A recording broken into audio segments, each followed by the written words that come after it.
So, JD, what do you think about the tariffs I'm slamming on those exporters? Tremendous idea, right?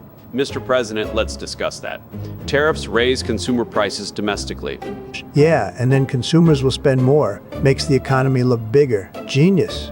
That's not logical. Mr. President, higher prices decrease demand. Logic? JD, let me tell you something about logic. It's overrated and honestly, boring.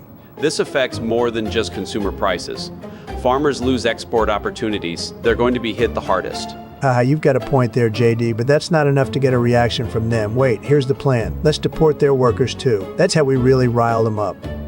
So, JD, they're all saying we should just go back to gold, as if that's a step forward. Gold, it's stable, but the world doesn't rely on traditions as much anymore. Here's the deal. JD, forget boring old gold. We'll establish a new Trump standard, backed by my impeccable brand. Believe me. But Mr. President, currency needs intrinsic value or at least societal trust to function. My face is worth billions, JD. Imagine a $100 note, but instead, my profile shot shining in gold. It's tremendous. All right, JD, what's the big issue now? Time is gold, and I am a vault. Mr. President, the tariffs are substantially impacting manufacturers. Domestic sales are down, and exports are bearing the brunt. That's what you call strategic pressure, JD. Hurting them means we're climbing up. With all due respect, sir, these measures are alienating our long-standing allies. They're shifting preferences. Allies? Allies are like borrowed trucks, JD. Useful only till yours is in the shop. Even our farmers are feeling the heat, Mr. President. They can't seem to sell their produce globally anymore. Easy fix. Tell them to label it with Trump's Golden Harvest brand. They'll eat it up. I'm not sure that's feasible. Nothing decent comes easy, JD. Remember why the chicken crossed the road? To regroup. Still, Mr. President, the long-term implications could be devastating for key rural economies. What long-term? The future belongs to advertisements, not agriculture. Adapt or exit. JD, my brilliant soon-to-be vice president. Why so glum? Mr. President-elect, the budget deficit's it's ballooning out of control. That's easy, JD. More tax cuts, big cuts, the best cuts. But that decreases revenue, doesn't it? How does that help? Wrong. Revenue? Who needs it when you have the Trump multiplier effect? I don't quite follow. The government operates on funding. Not anymore, JD. Trump power rewrites those rules. All right, gentlemen, what bright idea brings us together today?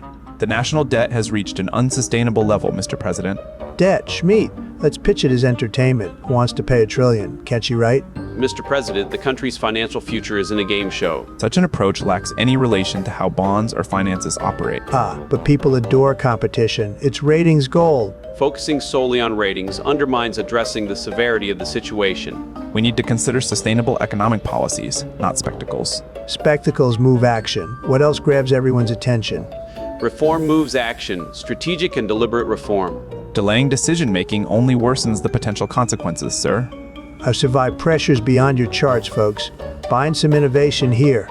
With innovation comes responsibility to control fallout. Ensuring systemic stability requires cautious innovation. Why cautious? When bold strikes, viewers engage. Perhaps boldness is translated recklessly in governance. Careful, Mr. Vance. Brash tones might escalate matters needlessly. Escalation spice segments focus back to the trillion here. The approaches differ distinctly. Hopefully reconciled for meaningful progress. The stock market's volatility proves the inefficiencies of conventional finance systems. Believe me, Elon, the market only soars when I'm grinning ear to ear. That's not grounded in any credible economic principle, Donald. It's called charismanomics, Elon. Look it up. Charisma won't calm jittery investors looking for solid ground. I provide utmost stability. They say I'm the most stable genius. That claim might instigate more volatility than restore faith. Volatility means nothing with me on the helm. Let's pivot discussions. How about fostering technological investments? Yes, we need enhanced machine learning models to mitigate market chaos. If machines learned from me, they'd all be shooting for wins, only wins. Innovative tech demands collaboration, not hubris. And yet nobody can collab like Donald can. The essence of progress isn't about singular personas. Let's regain focus on necessity, revitalizing confidence. Confidence soars just hearing me speak. You must agree. Spoken words need execution to breathe meaning. I think it's best that we end this discussion here for the sake of consensus. Agreed. Resolutions need space for efficient strategizing. Incredible meeting. You've been graced by genius, gents. See, JD, everyone just loves my ideas. They're tremendous. Your tremendous ideas seem to evoke more skepticism than admiration. No, it's admiration. They're jealous of my genius, really. Genius isn't the word I'd necessarily choose. And what word would you choose, JD? Let's hear this hillbilly elegy's wisdom. Something like impulsiveness mixed with a dash of grandiosity. That's why I'm effective. Straightforward, decisive, and blockbuster salesman. Blockbuster? More like cliffhanger, we're all just hanging on. Hanging in suspense to cheer for my victory. Aren't they? Huge audiences, JD. Or to watch what chaos unfolds next. Big difference, Mr. President. Chaos attracts the best ratings. You can't argue with numbers. I can, actually. Misinterpreted numbers, though, that's your bread and butter. Jealousy again, JD. It's unbecoming. Try a new angle. Or I could stick with logic and integrity like most leaders try to do. That's old-fashioned. Stick with me, kid. I'll show you real power moves. Power moves that continue to alienate invaluable allies. There's apathy. They'll return when they miss the excitement. No one forgets me. But will they forgive you? Reputation takes a dive quicker than it climbs. They all forgive me in the end. I'm magnetic, JD. Refined charisma at work. Charisma that's as risky as it is loud, Mr. President. All right, JD, we're here to talk about the big stuff, the defense budget. Indeed, Mr. President, you've proposed doubling it. That's substantial. Substantial? It's the biggest ever, JD. The very best. Nobody's seen a defense budget like this before. Respectfully, that scale comes with a significant addition to the national debt. The debt? Fake news. The debt's just numbers on a screen like Monopoly money, JD. Let's make it rain. Even so, why dedicate so much to the military? Surely there's more balanced allocations. Bigger bombs, better ratings, that's the secret sauce.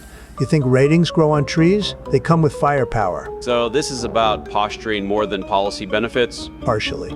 But also, remember we told Germany to arm up, and boy, did they. Prepping now avoids repeating history. History does cast long shadows. Let's be mindful it doesn't repeat in unexpected ways. So, JD, what's the issue today? People are demanding higher wages, Mr. President. Higher wages? Complicated stuff. Simplicity wins. We'll pay them in Trump hats. Mr. President, that's not currency. Oh, it's priceless, believe me. More than money can buy. But they can't buy food or pay rent with hats. They can. Respect goes a long way. Trust me on this one. I believe workers would rather have cash. Fine, toss in a few vouchers for a Mar-a-Lago guest towel. With all respect, this doesn't address the core issue. Nonsense. It shows appreciation. People love creative solutions. They'd appreciate higher pay more. Let's agree to disagree, JD. JD? That seems to be the regular approach. Regular? I call it winning. I think we're stretching winning. Let's not linger on semantics.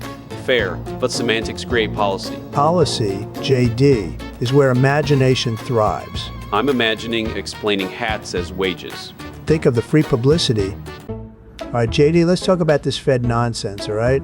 With respect, Mr. President, the Federal Reserve is intended to remain independent to maintain economic stability. Independent? Why? Just fire the lot of them, turn it into a Trump reserve or something. That would be an authoritarian move, and it's entirely against foundational principles. No, it's efficient. We trim the hedges, plant new ones, beautiful ones. Garden management. Markets would not see it that way. These sudden changes would trigger chaos. Markets love me. They cheer for me like it's Saturday night at a pro wrestling extravaganza. Yes, well, but if investors universally panicked and withdrew their interests? Simple, JD. Then with the noise out of the way, we finally run this ship how we want. Smooth seas our course.